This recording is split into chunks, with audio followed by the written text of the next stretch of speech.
Happy morning भाई। बताओ कैसी चल रही है आपकी पढ़ाई? अच्छी चल रही है? नंबर कम आ रहे हैं या आपका स्कोर स्टक हो गया एक जगह? हो गया है ना? मार्क्स नहीं बढ़ रहे ना, डर लग रहा है। वही बात करेंगे आज, ठीक है? आप में से बहुत सारे बच्चे ऐसे होंगे जिसका स्कोर 650 पे, किसी का 600 पे, है ना, स्टक हो गया है और मार्क्स नहीं बढ़ रहे। और बार बार ऐसा लग रहा है कि जब मेरे मार्क्स यहाँ पे नहीं बढ़ रहे तो नीट में कैसे अच्छा स्कोर आएगा। ठीक, अब डर खत्म हो जाएगा आपका। ठीक, सबसे पहले तो देखो, ऐसा नहीं है कि सिर्फ आपका ही स्कोर स्टक किया है या आपके ही मार्क्स एक जगह अटके और इंक्रीज नहीं हो रहे, ये सभी के साथ है। जैसे फॉर एग्जांपल, आप में से कोई बच्चा शुरू से ये सोच रहा है कि एक बार तो मुझे मॉक टेस्ट में 700 क्रॉस करना है, उसके साथ प्रॉब्लम क्या है? वो 670 क्रॉस नहीं कर पा रहा। जिसका 680 का सपना है वो 650 क्रॉस नहीं कर पा रहा। कोई बच्चा ये सोच के बैठा कि सर ने तो ये बोला था 650 अगर बीट में ले आओगे नीट में 700 प्लस आ जाएंगे, उसका 620 नहीं जा रहा, 600 नहीं जा रहा। होगा ना ऐसा ही? और जो ये सोच रहा है कि मुझे तो एग्जाम क्वालिफाई करके गवर्नमेंट मेडिकल कॉलेज चाहिए, बस 600 तक पहुंच जाऊं कैसे ही, फिर तो नीट में मैं कर दूंगा, वो 550 पे बैठा है। कोई 550 वाला लो स्कोरिंग स्टेट है या कैटेगरी से है, वो 500 का सपना लेके 480 500 पे बैठा है। सबकी समस्या है ये, सिर्फ आपकी नहीं है। और ये समस्या बुरी नहीं है, ये अच्छी है। पूछो क्यों? थोड़ी देर में बताऊंगा। ठीक, चलो। अच्छा, एक चीज, एक क्वेश्चन मैं आपसे पूछना चाहता हूं। आपके बारे में सबसे ज्यादा कौन जानता है इस दुनिया में? आप खुद। वेरी गुड, पहला नंबर आपका है। आप खुद जानते हैं आपके बारे में ना। दूसरे नंबर पे आपके बारे में सबसे ज्यादा कौन जानता है? मम्मी या पापा। पेरेंट्स लिख दूं, किसी के पापा किसी के मम्मी, है ना? Very good. तीसरे नंबर पे आपके बारे में कौन जानता है? आप, यानी मैं, टीचर। कोई भी, मैं तो नहीं जानता। मैं क्या? टीचर एटलीस्ट इस फेज में तो जानता है जब आप प्रिपरेशन कर रहे हो, है ना? और चौथे नंबर पे आपके बारे में कौन जानता है? साथी, फ्रेंड्स। Very good. पांचवा नंबर किसका है? किसका? भगवान का? किसका बोला? फिफ्थ नंबर पे जानते हैं आपके दीदी और भैया। कौन से वाले? वेरी गुड, यूट्यूब वाले, है ना? और लास्ट 10 डेज में पता क्या होता है? आपको यह लगता है कि आपके बारे में सबसे ज्यादा पता इनको है। यह बता सकता है कि 10 दिन में 700 प्लस कैसे आएगा। आप इन पे विश्वास करते हो कि नहीं करते? अब देख लो इनके व्यू कैसे आ रहे फिर। ठीक, फिर आपको लगता है कि इनकी जो कमी रह गई है वो फ्रेंड्स पूरी करेंगे, है ना? और फिर तीसरा नंबर, टीचर के पास जाने में तुम्हें शर्म आती है। पेरेंट्स तुम्हारे दुश्मन हैं, इनको दुनिया में कोई नॉलेज नहीं है, गलती से आए हैं ये। सही है कि नहीं? ऐसा नहीं लगता तुम्हें? ठीक, असल में ये सबसे ज्यादा जानते हैं। और खुद पे तुम्हें आज तक विश्वास हुआ हो तो आज हो, है ना? जिस दिन खुद पे विश्वास हो जाएगा उस दिन इसी क्लासरूम से doctor Kalam, doctor Hargobind Khorana, doctor BR Ambedkar जैसे लोग, इंदिरा गांधी जैसी लीडर निकलेंगी, मैरी क्यूरी जैसी साइंटिस्ट निकलेंगी। लेकिन खुद में विश्वास नहीं करना ना अपने को, ये सबसे बड़ी कमी आपकी। अब देखो, हम लोग क्या करते हैं, जैसे ही मार्क्स कम आते हैं डर लगता है, एंजाइटी होती है। ठीक, स्कोर इंक्रीज नहीं हो रहा, हमें पता नहीं चल रहा कि रिवीजन कैसे करना लास्ट टाइम पे, बचे हुए 10 दिन में क्या करें? बताइए भैया, इनसे पूछते हो आप जाके, बताओ दीदी। ठीक, और असल में ये सीजनल है, ये भी 3 महीने आते हैं। अब मार्च, अप्रैल और मई, उसके बाद गायब। ये तो स्ट्रेटजी लास्ट में बताते हैं या शुरू में बताते हैं? शुरू में नहीं बताते, शुरू में तो और बकवास करते, कट ऑफ क्या होगा। ठीक, आप इनके चेक कर लो पिछले साल के डेटा एक बार, कितने सही है। ठीक है ना? तो यहां पे ये इनके पास है ना, कोई विजन नहीं है, वो व्यूज के लिए आते हैं। भाई कोई सीजनल आदमी है, वो किसके लिए आया है? व्यूज के लिए आया है, उसके पास कोई विजन नहीं है। आपका तो विजन है ना डॉक्टर बनना, आपका तो डॉक्टर ना विजन, डॉक्टर बनने का विजन है कि नहीं है? तो आप इनके व्यूज के लिए क्यों अपना टाइम वेस्ट कर रहे हो? ये व्यूज वाले लोग हैं विदाउट एनी विजन। व्यूज के लिए काम करना बुरी बात नहीं है, लेकिन विदाउट विजन करना बुरी बात है। आप 3 महीने आके बच्चों को ये बताना चाहते हो कि क्या करना है क्या नहीं करना, टाइम वेस्ट ही तो हुआ ना।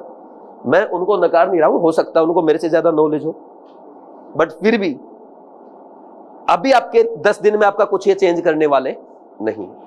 और फिर जब आप यहां से सेटिस्फाई नहीं होते, तब आप आते हो फ्रेंड के पास।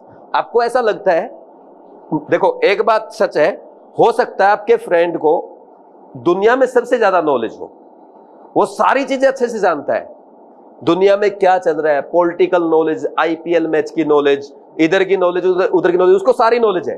एक चीज को छोड़ के, नीट कैसे क्रैक करना है, ये मेरा विश्वास करो, ये बात मेरी मानो, आपके दोस्त को बिल्कुल पता नहीं है, उसके पास कोई प्लान नहीं है, उसको बिल्कुल भी आइडिया नहीं है। आपको लगता है कि वो बता सकता है कि लास्ट 10 डेज में कौन सी कोचिंग के मॉक टेस्ट करने चाहिए, उसको खुद को भी नहीं पता है, क्योंकि वो जो आपको बता रहा है वो दूसरे से सुन के बता रहा है।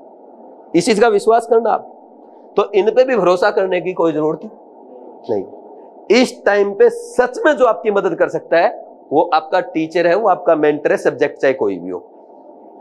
एक ही इंसान या एक से ज्यादा इंसान जो आपके मेंटर्स हैं वो आपकी मदद कर सकते हैं, बाकी आपका बेवकूफ बना रहे हैं। और उसमें जो आपको मोरल सपोर्ट चाहिए होगा, वहां पे आपके पेरेंट्स आपकी हेल्प करें। नहीं नहीं नहीं, ये तो डिमोरलाइज करते हैं, अभी भी मार्क्स नहीं आ रहे हैं, ठीक, ये तो दुश्मन जैसे दिखते हैं। सही बताना, किस किस ने 1 वीक से मम्मी पापा से बात नहीं की है? वेरी गुड, एक ही, वेरी गुड, और कोई नहीं है। अच्छा, अच्छी बात यह है वो अपने मम्मी पापा से प्यार करती है, बाकी सबके मन में नफरत भरी हुई है। डर के मारे बात करते, डर के मारे बात करते हो तुम लोग, और क्या कि अच्छा ये बताना, ठीक है ठीक, 1 सेकंड, अपने पापा से 1.5 मिनट से ज्यादा बात किसकी होती है? इतने लोग हो गई, फिर तो अच्छे बच्चे हो तुम। चलो देखो, टीचर और पेरेंट्स आपकी मदद करेंगे, कब करेंगे? जब आप रियल प्रॉब्लम बताएंगे। अब मान लीजिए आप डॉक्टर बन गए और मैं आपके पास आया और मैं सामने बैठ गया, दवाई दे, मेडिसिन दे, मेरा इलाज कर, ऑपरेशन कर दे मेरा, कर दोगे तुम लोग? भाई कुछ तो पूछोगे ना, प्रॉब्लम क्या है, तभी तो इलाज होगा। तो जब तक आप अपने पेरेंट्स को, अपने टीचर को प्रॉब्लम नहीं बताओगे, तब तक समस्या का समाधान नहीं होगा। कितना ही जोर लगा लो, कितनी ही वीडियो देख लो, कितने ही दोस्तों से बात कर लो, और कितने ही यूट्यूब पे कमेंट पढ़ लो, कोई फायदा नहीं होने वाला है। ठीक, तो आप अपने टीचर और पेरेंट्स से अच्छे से बात करो, खुल के बात करो, रियल प्रॉब्लम बताओ, और उससे भी ज्यादा खुद आप अपनी प्रॉब्लम खुद फाइंड आउट करो कि रियल प्रॉब्लम कहां आ रही है। कि बायो, चलो भाई फिजिक्स में नंबर कम आ रहे हैं, मान लिया कि जनरली कम आते हैं, बायो में क्यों कम आए? बायो में भी तो कम आए ना, तभी तो ओवरऑल स्कोर कम हुआ या एक जगह स्टक हुआ। बायो में कम क्यों आए? केमिस्ट्री में कम क्यों आए? ये भी तो क्वेश्चन है।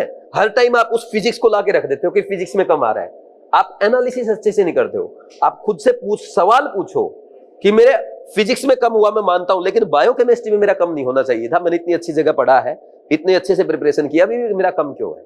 वो तो क्वेश्चन बनता ना। ये सेल्फ एनालिसिस है, ये टीचर और पेरेंट्स से भी अच्छा गाइडेंस आपको देगा। तो अपने आप से क्वेश्चन किया करो, ठीक है ना, कि मेरे बायो में कम क्यों है? लास्ट टाइम तो मेरे 350 थे, लेकिन इस बार 320 हो गए, तो बायो में 30 मार्क्स जो कम हुआ वो बहुत ज्यादा कम हुआ। केमिस्ट्री में 160 थे, 130 आ गए, केमिस्ट्री में 130 मार्क्स डाउन एकदम बहुत ज्यादा हुआ। तो ये खुद से पूछो सवाल। फिजिक्स में तुम्हें पता जनरली तुम्हारे 100-120 आ जाए तो बहुत अच्छी बात है। एक दिन ये फरीन बता रही थी मेरे को, कभी आए 40-50 मार्क्स से ज्यादा। नीट में कितने थे लास्ट ईयर फिजिक्स में? 142 या 145? 142। अब वो 40-50-60 नंबर आ रहे हैं उसके बीट में, और वो नीट में 145 आ रहे हैं फिजिक्स में। तो तुम डरो मत, सिर्फ बायो और केमिस्ट्री में अगर कम हो रहे हैं तो थोड़ी बहुत टेंशन आपको होनी चाहिए। समझे कि नहीं समझे? और मार्क्स तक हो रहा है ना, सबका हो रहा है, कोई ऐसा नहीं कि जिसका नहीं हो रहा है। पूरे देश में आप किसी भी बच्चे से बात कर दो, 720 वाले का 700 पे अटका हुआ है, 700 वाले का 650 पे अटका, 650 वाले का 600 पे अटका है। हर जगह किसी न किसी का स्कोर स्टक हो रखा है। तो आप इसमें ज्यादा दिमाग मत लगाओ, आप ये देखो कि मेरी जो कमी है उसको मैं कैसे इंप्रूव कर सकता हूं। और अच्छी बात है, अगर मान लीजिए कोई बच्चा ये, भाई मान लीजिए कोई भी आप में से एक लड़का है या लड़की ये सोचता है कि इस बार मैं 680 लेके आऊंगा, लेकिन पूरा एफर्ट लगाने के बाद भी उसके 640 आए, ये अच्छी बात है या बुरी बात है? अच्छी बात है। क्यों? क्योंकि आपने 8 क्वेश्चन और एक्स्ट्रा रॉन्ग कर दिए, तभी तो 40 मार्क्स कम हुआ। तो वो जो 8 क्वेश्चन आपने मिस्टेक किए हैं, वो क्या मिस्टेक है? वो यहां पे हो गई मॉक टेस्ट में। अगर नीट में होती तो बाहर हो जाते एग्जाम से 8 क्वेश्चन में। तो समझे कि नहीं समझे? तो आपको खुश होना चाहिए कि मेरे अभी भी 680 की बजाय 640 आए, कहीं ना कहीं मेरी कोई कमी है। वो कमी क्या है, मैं उस पर काम करूंगा ताकि नीट में वो मिस्टेक ना हो। ये समझना चाहिए कि नहीं समझना चाहिए? बोलो। तो घबराओ मत इस कमी से, ये आपके फायदे के लिए। मैंने बोला था ना, ये आपके अच्छे के लिए है, ये आपके अच्छे के लिए है, ये आपके काम आने वाली है। ठीक। और जब जब कम स्कोर आए तब तब और ज्यादा अच्छे से एनालिसिस करो, उससे भागो मत। भागना सॉल्यूशन नहीं है। मार्क्स तो सभी के कम आ रहे हैं, मार्क्स तो सभी का स्टक कर गया है। ठीक। तो कुछ तो कमी आपकी है, 2-4 क्वेश्चन आप मिस्टेक कर सकते हो, बाकी हम लोग हैं, है ना, थोड़ा पेपर अच्छा बनाने के चक्कर में ज्यादा। भाई जैसे हर टीचर के मन में क्या होता है, आपको क्या लगता है? आपके माइंड में एक सवाल हमेशा रहता है कि कुछ छूटना नहीं चाहिए। एक डाउट आता ना हमेशा कि कहीं कुछ छूट गया तो बायो में यार 360 नहीं आएंगे, केमिस्ट्री में 180 कैसे आएंगे? आता कि नहीं आता? हमारे भी माइंड में वही डाउट आता है। अगर किसी टॉपिक का टफ क्वेश्चन एग्जामिनर ने पूछ लिया और मेरे बच्चे से नहीं हुआ तो 180 कैसे आएंगे? मेरा सपना अधूरा रह जाएगा। तो उसी जद्दोजहद में टीचर पेपर टफ बनाता है और उसी के कारण आपका स्कोर थोड़ा सा कहीं ना कहीं कम हो जाता है। तो जिसके बीट के टेस्ट में 620 भी आ रहे हैं, that is equal to 680। Minimum 680 आएंगे उसके नीट में। अभी नोट कर लो आप ये बात, समझे कि नहीं समझे? तो घबराने की जरूरत नहीं है। मैंने बोला है कि 500 वाला भी नीट एग्जाम क्वालिफाई करके गवर्नमेंट मेडिकल कॉलेज में सीट पाएगा। डरो मत तुम लोग। हम लोग बायो और केमिस्ट्री जो आपका अच्छा पेपर बना रहे हैं, इसके कारण थोड़ा सा आपका फिजिक्स का भी स्कोर कम हो रहा है, क्योंकि मुझे पता है आपका सिलेक्शन कराने का एक ही मेथड है, बायो और केमिस्ट्री में 500 प्लस करा दो। जिस बच्चे का बायो और केमिस्ट्री में 500 प्लस, वो पक्का गवर्नमेंट मेडिकल कॉलेज में जाएगा। तो फिर आप क्यों इस चीज की टेंशन ले रहे हो कि मेरे मार्क्स कम हो गए, मेरे 650 क्रॉस नहीं कर रहा? मैं नहीं होने दे रहा। मैं शुरू से बोला है। कितने बच्चों ने आज 45 क्वेश्चन किए केमिस्ट्री के? बताओ। 1 2 3 4 5 6 लोगों ने 45 क्वेश्चन किए। 180 कितने के आएंगे? एक के भी नहीं आएंगे। ठीक। आपके 9 टेस्ट तो हो गए बीट के फुल सिलेबस मेजर टेस्ट में से, और 7 हो गए आपके केमिस्ट्री के, 16 टेस्ट हो गए। मैंने बोला था 22 टेस्ट में से किसी एक के नहीं आने दूंगा। सिर्फ उसके आए, गुड़िया क्या नाम है, आकांक्षा के। एक बार तेरे भी आए हैं, देवांश के। कब? कौन से टेस्ट में? ठीक है, इसको भी 45 रुपए वाली चॉकलेट दो, अभी मंगाओ। ठीक। समझे कि नहीं समझे? तो अब 2 ही बच्चों के आए हैं। और कितने बच्चे हैं भाई, ऑनलाइन वाले भी हजारों बच्चे टेस्ट देते हैं। आपके ऐसा थोड़ा था कि मैंने एक टेस्ट में बोला है, मैं तो आपको 22 ऑप्शन दिए। 22 ऑप्शन में किसी में एक में तो तुक्का लगेगा। मैं इतने एफर्ट लगा रहा हूं कि नहीं आने दूंगा।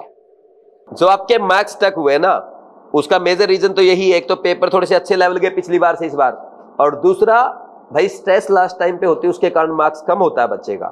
लेकिन नीट में पक्का सबके अच्छे मार्क्स आएंगे। मैं अभी भी अपनी बात पे हूं, 60 प्लस सिलेक्शन ऑफलाइन क्लासरूम से होंगे, 101% होंगे अभी भी। आप मुझे बताओ, क्या 60 बच्चों के 600 प्लस क्रॉस कर रहा है? नहीं कर रहा ना। मैं फिर भी बोल रहा हूं 60 प्लस सिलेक्शन होंगे। अरे 60 छोड़ो, तुम 10 बच्चों का नहीं कर रहा होगा, 15 का नहीं कर रहा होगा, और फिर भी मैं 60 सिलेक्शन कैसे बोल रहा हूं? हो जाएंगे। मुझे अपनी मेहनत पे भरोसा है, तुम्हारे पे ज्यादा नहीं है। मजाक कर रहा हूं, तुम्हारे पे भी है, क्योंकि तुम लगातार जब मेहनत कर रहे हो, पेपर का एनालिसिस कर रहे हो, मिस्टेक लिख रहे हो, डेफिनेटली स्कोर आएगा। ठीक है ना? चलो, इसके बाद एक प्रॉब्लम ये आ रही कि लास्ट 10 डेज में क्या करें। सबसे पहला, दीदी भैया की वीडियो देखना बंद करें। दूसरा, जो आपने किया है उसी पे भरोसा रखें। आप कोई नया काम ना करें, कोई नई वीडियो, कोई किसी का वन शॉट, गन शॉट, ये शॉट, वो शॉट बंद कर दो। सिर्फ वो व्यूज के लिए, विदाउट एनी विजन। ठीक। इसके अलावा जो आपने मेजर टेस्ट दिए हैं, मेजर टेस्ट में जो आपकी मिस्टेक्स हुई है या जो क्वेश्चन आप सोल्व नहीं कर पाए, उनको एनालाइज करो, एक बार दोबारा से सोल्व करके देखो। और उसमें अगर फिर मिस्टेक होती है, उस टॉपिक के नोट्स उठाओ और उस टॉपिक के एनसीईआरटी उठाओ, उस टॉपिक को पढ़ो। खास करके बायोलॉजी में और केमिस्ट्री में। बायो में तो सिर्फ बीट वाले मेजर टेस्ट कर लो, लास्ट 10 मेजर टेस्ट। केमिस्ट्री में सिर्फ अपने जो केयर के 10 मेजर टेस्ट है CRMTS वाले, वो टेस्ट उनके वीडियो एक्सप्लेनेशन देख लो, उनकी PDF देख लो एक बार। और इसके अलावा रही बात फिजिक्स की, पिछले 4-5 साल के प्रीवियस ईयर कर लो, that is more than enough. और कुछ भी नहीं करना है, नया कुछ नहीं पढ़ना, ना नोट्स पढ़ने, ना NCERT पढ़नी, जो पढ़ा है उसी को सम अप करो बार बार। समझे कि नहीं समझे? और इतना ही किया जा सकता है 10 दिन में, और 10 दिन में ज्यादा नहीं पढ़ना है। मान लीजिए अभी तक आप 14 आवर्स पढ़ते आ रहे थे, तो नेक्स्ट 3 डेज में इसको 12 आवर्स पे लेके आओ, नेक्स्ट 3 डेज में उसको 10 आवर्स पे लेके आओ, नेक्स्ट 2 डेज में उसको 8 आवर्स पे लेके आओ, और लास्ट 2 डेज में उसको 6 आवर्स पढ़ो बस। और 4th में को बिल्कुल भी नहीं पढ़ना। ठीक है?